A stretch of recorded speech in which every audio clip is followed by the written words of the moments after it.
Most players waste over 4 hours trying to connect all 12 preppers in episodes 7 and 8, but this optimized route gets every prepper to at least level 4 and several all the way to max 5 stars in half that time without wasted cargo runs. Follow this loop and you'll fully max the Motherhood, Data Scientist, Hydrologist, Architect, Mechanic, F4 East Fort Knot, and Pizza Chef, while Fisherman, Chronobiologist, Ghost Hunter, Meganomicist, and F5 East Distribution will cap at level 4 here, ready to finish in episode 9. Start with the Tri-Cruiser for speed, swap to the off-road truck after Heartman's lab when cargo density spikes, then switch back to Tri-Cruiser on the return to Adventure. Bring the Sticky Gun, Bola Skeleton, EX Capture Grenade, and the Climbing Gloves unlocked from the Adventure. Before starting, unlock Pioneer and Ghost Hunter, free Pizza Chef from the basement, link to my short in the description, and build roads near Pioneer to save hours later. Here's the exact route. Watch closely and don't forget to pause if you need to copy each segment onto your own map. We start at the Adventurer for lost cargo. From there, we head to F5 East, then swing over to the Meganomicist, making sure to scoop up everything along this path. After that, the next stop is the Architect. This green BT zone is loaded with cargo, so keep your radar up. From there, we make a quick run to the Pizza Chef, then continue straight into Heartman's lab. On this stretch, there isn't much cargo, but that's okay because the payoff is coming. Next, circle around to the Dowser and then double back to Heartman's lab for delivery. This mountain area is packed with Heartman cargo, so it's a big efficiency win.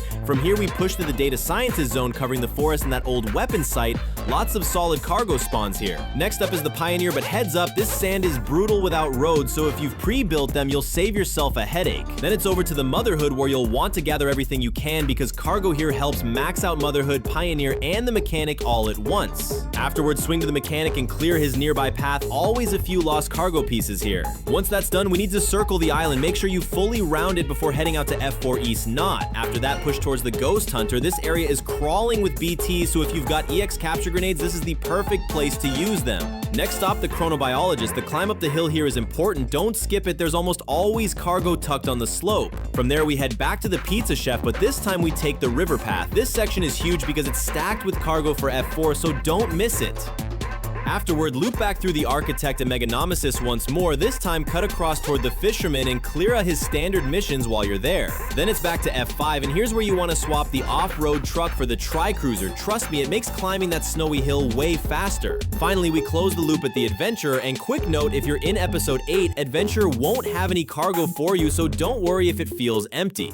We'll kick things off with the route execution and gameplay. Now, I want to set expectations first. The gameplay you'll see on screen is accelerated to about 5 times the normal speed. That means if you're just watching for fun, it'll look quick and clean. But if you're trying to follow along to copy the route yourself, you might want to slow the video down to half speed. That's 2.5 times faster than real-time gameplay, so you can comfortably track each segment. Personally, when I was recording this, I realized the full loop takes a lot of time in real gameplay. So to make the video manageable for you, I kept it concise, but I didn't cut corners. The truth is, this area we need to cover is massive. It stretches across prepper stations, mountains, rivers, sand, BT zones, everything. The good news though is that running this route even once gives you a clear understanding of where the cargo spawns, which hidden paths to check, and in what order to deliver, so you're not wasting hours backtracking or running inefficient side routes. We start things off with the Tri-Cruiser, and we'll be riding it all the way until we reach the Hydrologist. The reason for this choice is simple. The cargo loads in these early zones aren't too heavy, so we can prioritize speed over capacity. The Tri-Cruiser gives us mobility, especially when going downhill or crossing uneven terrain. But here's where you need to be sharp: cargo management. I can't emphasize that enough. While you're moving through these first areas, make sure to store certain items in private lockers, specifically cargo meant for F5, the Meganomicist, and the Architect. Don't haul them forward yet. Instead, leave them locked away to pick up later once we're backtracking with the off-road truck. That way, you don't overload yourself early or risk damaging important packages before you're ready to deliver. I've made that mistake in earlier attempts, trying to haul too much too soon, and by the time I reached the next delivery point, the load was slowed down, harder to balance, and sometimes damaged. Trust me, store what you don't need right away. Now, let's talk about Heartman's lab and the Hydrologist. I specifically left these two for this point in the game. Back in episodes 4 through 6, the amount of lost cargo available for them was so low, it just didn't make sense to push deliveries. You'd be running all over the map without really moving the needle on their connection levels. Even now, right before episode 9, the reality is you can only fully maximize the episode 7 NPCs without grinding. Episode 8 NPCs, you'll usually cap around level 4 with this route. And honestly, that's still really good progress. The grind to max them comes later. Think of this as setting up the foundation. You're getting them far enough to unlock useful rewards without burning yourself out. And don't worry, I'll be publishing optimized routes for episodes 9 and onward, so you can come back and finish maxing those guys later. While we're on this point, I'm also preparing a full episode 7 NPC rewards ranking and tier list. If you don't want to miss that breakdown, hit subscribe because there are some surprising placements in that ranking. Alright, once we circle back to Heartman's lab for the second time, that's our cue to switch vehicles, from the tri-cruiser to the off-road truck. The difference here is night and day. From this point on, cargo piles up fast. You'll be hitting prepper after prepper, each with heavier loads. The truck is slower, but it's the only way to manage the weight. Now, whenever you stop at a station, I recommend making it a 3-step habit. Step 1, check for standard missions. Even if you're already stacked with cargo, sometimes you'll find missions that align perfectly with your next stops. It's basically free efficiency. Step 2, entrust any cargo you don't need or packages from preppers you've already maxed out. Don't waste space hauling stuff that won't benefit your route. And step 3, always check the shared locker. You'd be surprised at how many valuable lost packages end up there. Some of my fastest connection rank ups came from just grabbing 1 or 2 shared locker deliveries and adding them to the loop. So don't skip that step.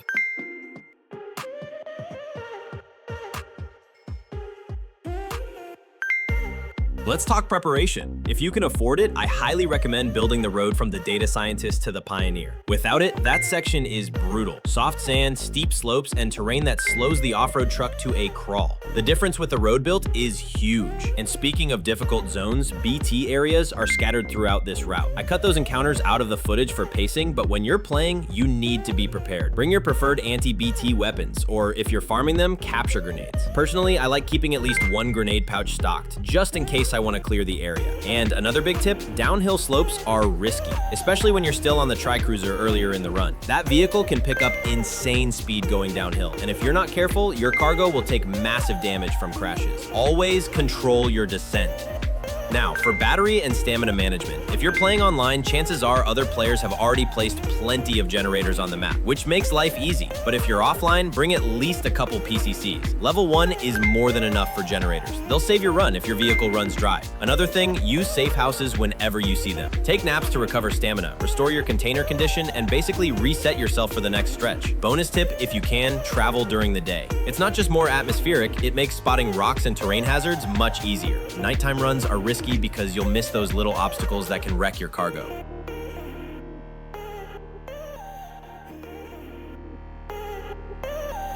You might notice something interesting with this route. The Fisherman doesn't really have much lost cargo tied to him in episode 8, so why include him at all? The reason is his standard missions. Even without lost cargo, he'll give you missions. Some are BT fights, others are delivery chains, and those will still push him up to level 4 in this episode. That's important if you're aiming for 100% completion later, because you won't have to double back for him in later episodes. And here's my recommendation. Always aim for S rank on those missions. The extra likes make a big difference, and S ranks add up faster than you think. As you move through this route, you'll also start unlocking new rewards. One of the big ones is the anti-gravity device for vehicles. As soon as you get it, use it. It lets you jump higher and take less damage from landings. It's not foolproof, you can still crash hard, but it's a game changer for mobility. Another key unlock is road improvements. Just remember, you'll need to upgrade roads to level 2 before they actually give you a speed boost. Don't forget to invest in that if you want smoother long-distance runs.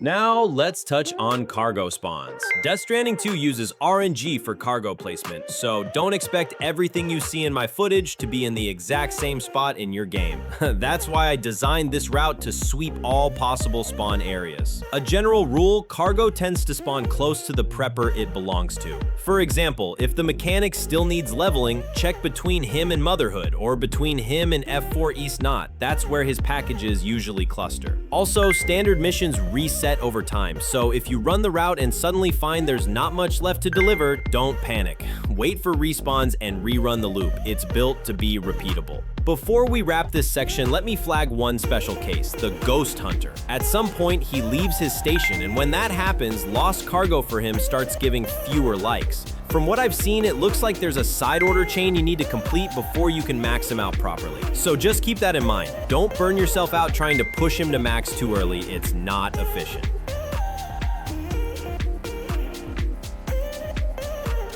And that's the flow of the route. This run won't max every Episode 8 NPC, but it will reliably push them all to around level 4 while fully maxing out the Episode 7 NPCs. That's efficient progress without grinding. From there, you'll be perfectly set up to finish the climb in the next chapters. And like I said earlier, I'll be publishing those advanced routes plus that Episode 7 rewards tier list in the coming weeks. So stick around because this is just the beginning.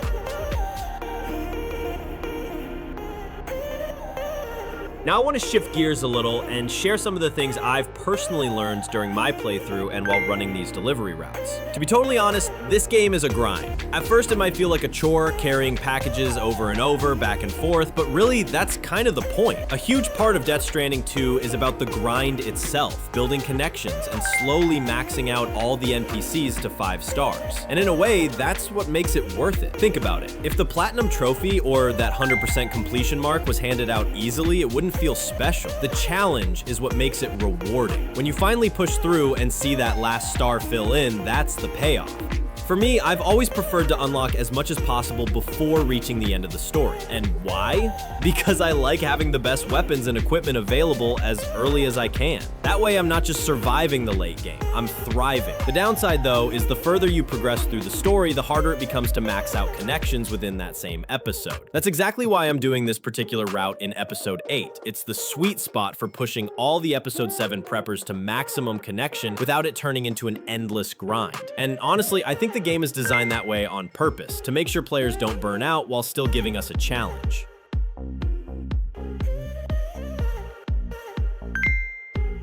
Now, I'll be straight with you. This is not an easy task. You need patience, you need planning. If you just run out there blindly searching for cargo spots, it'll feel frustrating really fast. That's why I recommend making a solid route, committing to it, and sticking with it. Over time, I found that was so much more effective than wandering aimlessly and hoping to stumble across enough lost cargo to rank up a prepper. At one point, I even thought about creating a full map of every single lost cargo location in the game. But once I started looking into it, I realized how insanely complicated that would be. You'd need to place watchtowers in every single zone, scan the area, take screenshots, and then stitch all of those together into one giant master map.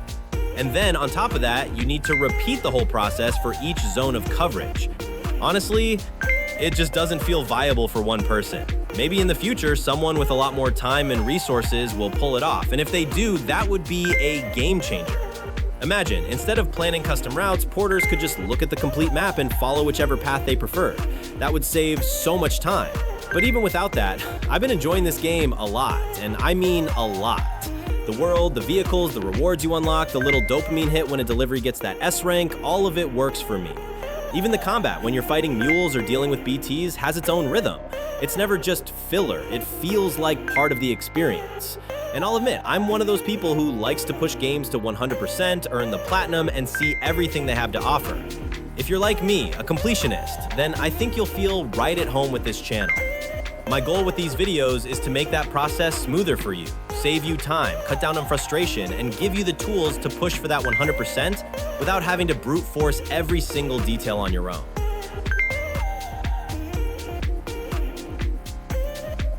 Speaking of the channel, I also want to share some of my plans for new content going forward. My first goal is to finish covering all the delivery routes and putting together a complete ranking of the rewards. A tier list that shows which prepper unlocks are worth prioritizing and which ones you can afford to leave for later. After that, I'm planning a deep dive on BTs. Specifically, a video showing every BT capture location, along with strategies and recommended weapons to deal with each type.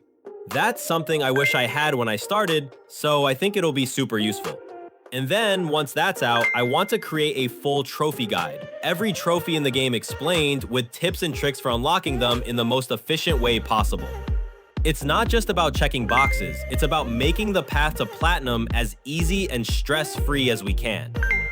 At the end of the day, I think Death Stranding 2 is a pretty amazing game. When I eventually do finish it at 100%, I'll be satisfied enough that I probably won't feel the need to replay it to 100% again. But you know what? I'd absolutely come back just to experience the story again.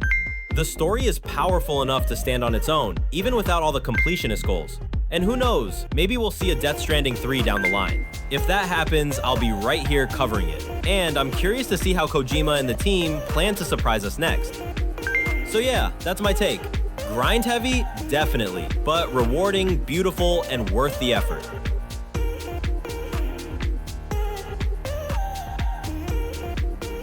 Now coming back to the rewards, I actually have a full video that goes over the ranked rewards for episodes 4 through 6 preppers. If you're the kind of player who isn't necessarily aiming for 100% completion, but still wants to know which preppers are the most worthwhile to prioritize, I definitely recommend checking that out. The link is down in the description, so you can watch it after this one.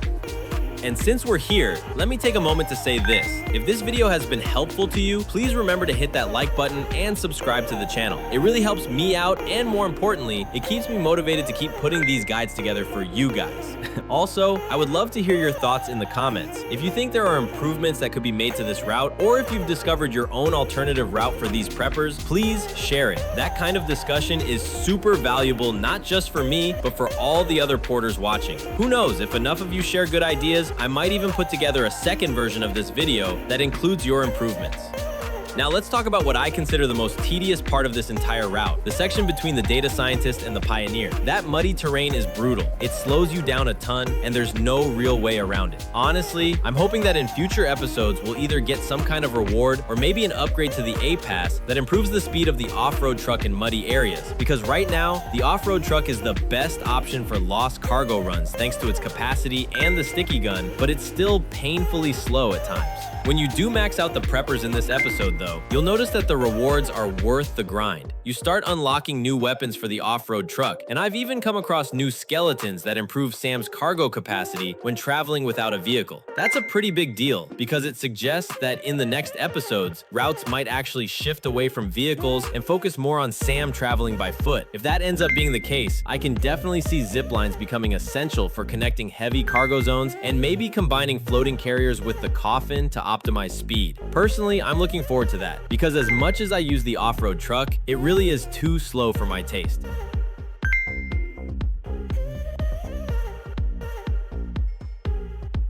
Now, the Tri-Cruiser is the opposite. It's blazing fast. But the problem is that to realistically use it for an entire route run, you'd need to do a lot of cargo management. I experimented with that. I tried storing efficiently picked up cargo in private lockers at certain stops so that I could continue using the Tri-Cruiser throughout the whole run, but two big problems came up with that strategy. First, it makes it pretty much impossible to complete standard orders. A lot of those involve picking up materials or special cargo and delivering it somewhere else. And if you're constantly shuffling cargo into lockers just to stay on the Tri-Cruiser, you can't really take those missions efficiently. The second issue is with zones that just flood you with cargo, like the areas around the data scientist or near the Motherhood. The Tri-Cruiser simply can't handle that kind of load. What ends up happening is that you're forced to do multiple trips. Pick up a small amount, deliver it, go back, repeat. And in the long run, that ends up being a bigger time investment than just sticking with the off-road truck. So while I love the speed of the Tri-Cruiser, for full route efficiency, the off-road truck still wins. That's pretty much all I can say about the vehicle balance for now. So what I'll do is let the gameplay roll so you can see the rest of the route unfold. We're getting close to the final section, and I want you to pay attention to a couple of things as you watch.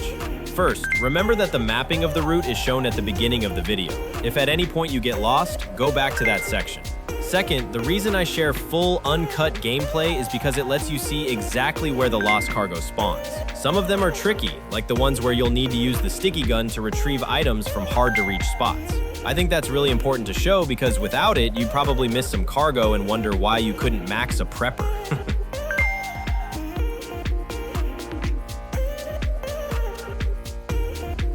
Now let's shift gears a little bit and talk about the BTs you'll encounter along this route, because this is where things really get interesting. So far, I've faced a total of 4 different BTs, and each one brings its own kind of challenge. Let me walk you through them one by one.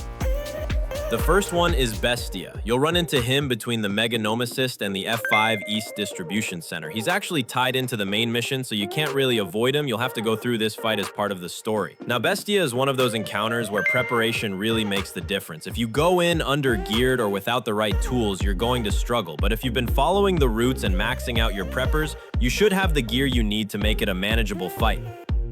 The second BT I've faced is the Octopoid, and this one is a little trickier. You'll find him between the Ghost Hunter and F4 East Knot Fort. The Octopoid has some really unique attack patterns, so I definitely recommend studying its movements before rushing in. Think of it as a fight where patience pays off. Don't just spam attacks, wait for openings.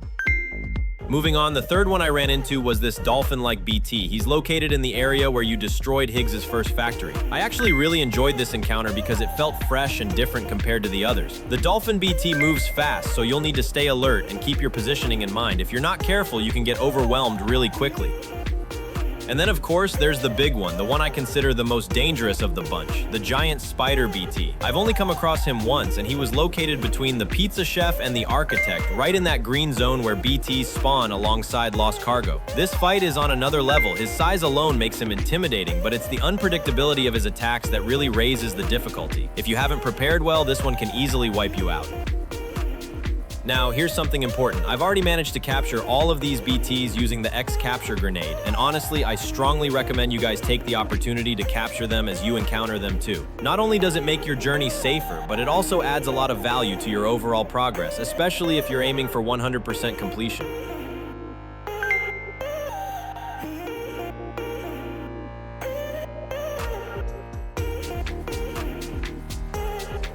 One last note. It's not possible to create a fully detailed map of this route with specific package locations because of the way the game limits us. You can only have 5 routes mapped in the interface at one time, and that restriction makes it impossible to chart everything in one go. That's why I emphasize showing you full gameplay instead, so you can see the real-world application, not just a diagram.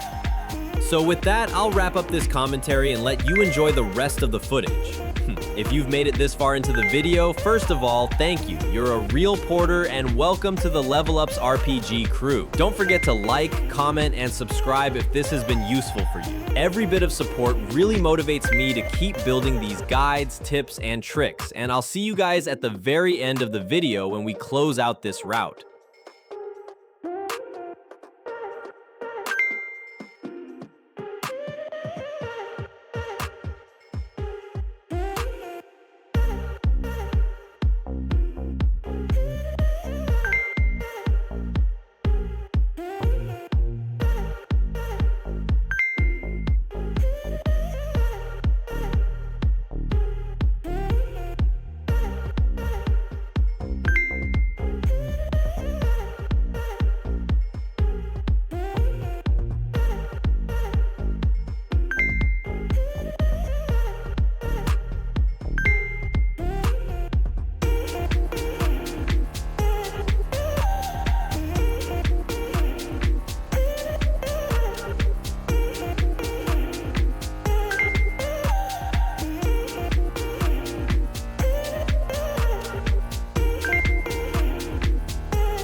finally reaching the end of the route. This is the final segment, bringing us right back to the starting point where it all began. There's something satisfying about looping full circle, especially after grinding through every prepper, every delivery, and every tricky bit of terrain along the way.